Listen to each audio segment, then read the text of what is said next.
warahmatullahi wabarakatuh. Sebelumnya, perkenalkan nama saya Rosa Aprilia dengan nomor NPM 1911 05 0001. Baiklah, di sini kami akan mempresentasikan hasil kerja dari kelompok kami yang akan membahas materi dengan judul Pembuatan Komponen Antarmuka Grafis yang merupakan materi ke-13. Tugas ini merupakan tugas dari mata kuliah Interaksi Manusia dan Komputer dengan dosen pengampu Bapak Indra Eskom MTI. Adapun anggota dari kelompok kami, yang pertama saya sendiri, Rosa Aprilia, selanjutnya ada Fatma Andini, Adam Taruna, dan Kevin Krisdianto. Adapun submateri yang akan kami bahas kali ini, yang pertama yaitu pengertian komponen antarmuka grafis, yang kedua tujuan pembuatan komponen antarmuka grafis, yang ketiga keuntungan pembuatan antarmuka grafis, yang keempat komponen dasar antarmuka grafis, dan yang terakhir ada strategi pengembangan antarmuka grafis. Langsung saja materi yang pertama akan saya jelaskan. Pengertian komponen antarmuka grafis. Komponen antarmuka grafis adalah bentuk-bentuk tampilan yang dapat dilihat dan umumnya bersifat tetap, yang selalu digunakan pada sebuah program aplikasi komputer. Komponen antarmuka grafis bertujuan untuk memenuhi salah satu kriteria interaksi antar manusia dan komputer, yakni agar mendapat perhatian pengguna kepada program aplikasi yang dibuat. Tentunya sebuah program aplikasi haruslah mempunyai tampilan yang menarik perhatian pengguna. Untuk materi yang selanjutnya akan dijelaskan oleh Di sini saya akan menjelaskan tentang tujuan perancangan komponen antarmuka grafis. Tujuan perancangan antarmuka pada dasarnya adalah untuk mendapatkan satu kriteria yang sangat penting dalam pengoperasian sebuah program aplikasi, yakni aspek ramah dengan pengguna atau biasa disebut dengan user friendly. Ada beberapa aspek yang mempengaruhi keramahan dan perlu dimiliki dari sebuah antarmuka grafis dengan pengguna. Di antaranya, yang pertama ada keluasan. Antarmuka grafis yang luas atau fleksibel adalah antarmuka grafis yang mempunyai kemampuan untuk mencapai suatu tujuan lewat sejumlah cara yang berbeda. Yang kedua, kompleksitas. Antarmuka tidak perlu dibuat atau digunakan lebih dari yang diperlukan, karena tidak ada keuntungan yang diperoleh, malah akan membuat implementasinya sulit. Yang ketiga, ada konsistensi, merupakan atribut yang sangat penting untuk membantu pengguna menggambarkan mentalitas yang diperlukan dalam pengoperasian sebuah sistem komputer dengan antarmuka grafis. Antarmuka grafis yang konsisten mendorong pengembangan mentalitas dengan cara memberikan semacam petunjuk kepada pengguna untuk mengekstrapolasi pengetahuan yang dimiliki saat itu untuk dapat memahami perintah-perintah baru lengkap dengan pilihan yang ada. Yang keempat, observabilitas. Sistem dikatakan mempunyai sifat observabilitas apabila dapat berfungsi secara benar dan nampak sederhana bagi pengguna, meskipun sesungguhnya pengolahan dan strategi sangat sulit. Yang kelima, umpan balik. Program yang baik akan selalu memberikan umpan balik yang dapat berupa pesan tentang apa yang dikerjakan komputer serta statusnya saat itu. Untuk mencapai kontrolabilitas, yaitu sistem selalu berada di bawah kontrol pengguna. Sekian penjelasan dari saya. Selanjutnya akan saya sampaikan. Sini saya akan menjelaskan tentang keuntungan antarmuka grafis. Pertama, antarmuka yang dihasilkan menjadi lebih baik. Hasil rancangan sementara dapat dibuat properti dan diimplementasikan bahkan sebelum aplikasinya ditulis. Perubahan yang diinginkan pengguna dapat segera dilakukan karena antarmukanya mudah dimodifikasi. Sebuah aplikasi dapat mempunyai lebih dari sebuah antarmuka. Jumlah aplikasi yang berbeda dapat mempunyai antarmuka yang konsisten karena mereka dapat dibangun dengan menggunakan peranti bantu yang sama. Memberikan wajah yang unik dari sebuah program aplikasi dan sentuhan khusus kepada sebuah program aplikasi. Memungkinkan sejumlah ahli bekerja bersama untuk memberikan kontribusinya masing-masing. Misalnya ahli grafis, psikolog, ahli kognitif, maupun spesialis human faktor. Program antarmuka menjadi mudah ditulis dan lebih ekonomis untuk dipelihara.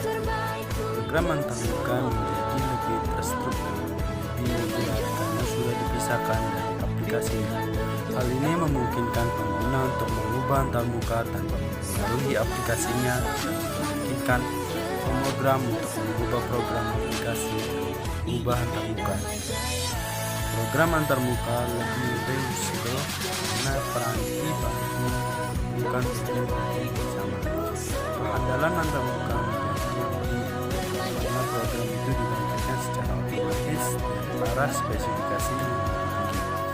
Spesifikasi antarmuka menjadi lebih mudah diciptakan, divalidasi, dievaluasi serta dimodifikasi. Lanjutan peranti diisolasi karena peranti dan sehingga antarmukanya lebih mudah diport ke berbagai macam aplikasi pada lingkungan. Komponen dasar antarmuka grafis. Komponen antarmuka bekerja pada mode teks ataupun mode grafis. Dari sekian banyak antarmuka grafis yang dipakai pada paket-paket program aplikasi, sering ditemukan bentuk-bentuk yang selalu tetap. Komponen itulah yang disebut dengan komponen antarmuka grafis. Komponen antarmuka grafis antara lain 1. Spinbox. Spinbox adalah salah satu komponen antarmuka grafis yang digunakan untuk mengatur suatu nilai peubah, biasanya bertipe numerik, dengan menambahkan atau mengurangkannya dengan suatu nilai tertentu. Dalam Spinbox, nilai maksimum dan minimum peubah harus dinyatakan dengan jelas, supaya tombol ini tidak memutar atau spinning terus-menerus. Yang kedua, Listbox. Digunakan untuk menampilkan sejumlah pilihan yang tersedia yang dapat dipilih oleh pengguna program. Setelah pengguna memilih sekian banyak pilihan yang tersedia, pilihan akan disimpan sebagai nilai dari sebuah peubah. Combo box mirip dengan Listbox, tetapi memiliki perbedaan dalam penampilannya. Pada Listbox, beberapa pilihan dapat dilihat langsung oleh pengguna, sementara pada combo box, pilihan-pilihan yang ada tidak akan terlihat kecuali pengguna menekan tombol anak panah yang melekat pada tombol combo box itu. Yang ketiga, checkbox. Komponen ini digunakan untuk memilih salah satu atau lebih pilihan dari jumlah pilihan yang tersedia. Komponen ini cocok dipakai apabila pemrogram ingin lebih memberi kebebasan kepada pengguna untuk membuat lebih dari satu pilihan. Yang keempat, tombol radio. Berbeda dengan checkbox, tombol radio hanya memungkinkan pengguna untuk memilih salah satu di antara beberapa pilihan yang ada. Contoh nyatanya adalah pemilihan jenis kelamin. Yang kelima, tombol tekan. Biasanya digunakan untuk mengaktifkan suatu aktivitas apabila tombol tersebut ditekan menggunakan mouse. Jenis tombol ini disebut tombol tekan karena tombol ini seolah-olah masuk ke dalam layar komputer. Seperti halnya Anda menekan sebuah tombol, teknik penampilan tombol tekan pada layar perlu diperhatikan, sehingga penampilan tombol tekan tersebut terkesan merupakan tombol 3 dimensi yang ketika tombol tersebut dipilih, terlihat seperti menekan tombol yang sebenarnya. Dan submateri yang terakhir yaitu tentang strategi pengembangan antarmuka grafis. Secara garis besar, pengembangan bagian antarmuka perlu memperhatikan beberapa hal sebagai berikut. Yang pertama, pengetahuan tentang mekanisme fungsi manusia sebagai pengguna komputer. Hal ini menyangkut antara lain psikologi kognitif, tingkat perseptual, dan kemampuan motorik yang pengguna. Yang kedua, berbagai informasi yang berhubungan dengan karakteristik dialog yang cukup lebar, seperti ragam dialog, struktur, isi tekstual, dan grafis. Tanggapan waktu dan kecepatan tampilan. Pengetahuan umum sering menjadi salah satu petunjuk penting dalam pembangunan antarmuka. Tetapi, perancang tidak boleh hanya mengandalkan pada pengetahuan umum ini. Pengguna prototype yang didasarkan pada spesifikasi dialog formal yang disusun secara bersama-sama antar calon pengguna dan perancang sistem, serta piranti yang mungkin dapat digunakan untuk mempercepat proses pembuatan prototype. Dan yang terakhir, teknik evaluasi yang digunakan untuk mengevaluasi hasil proses prototype yang telah dilakukan, yaitu secara analitis berdasarkan pada analisis atas transaksi dialog. Secara empirik menggunakan uji coba pada sejumlah kasus, umpan balik pengguna dapat dikerjakan dengan tanya jawab maupun kuesioner, dan beberapa analisis yang dikerjakan oleh antarmuka. Nah, itulah tadi materi yang dapat kami sampaikan. Mohon maaf apabila ada banyak kesalahan. Semoga apa yang telah kami sampaikan dapat bermanfaat bagi semuanya.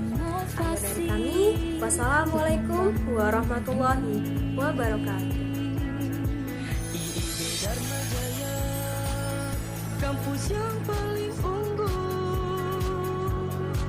dalam ilmu teknologi dan juga bisnis, menghasilkan lulusan yang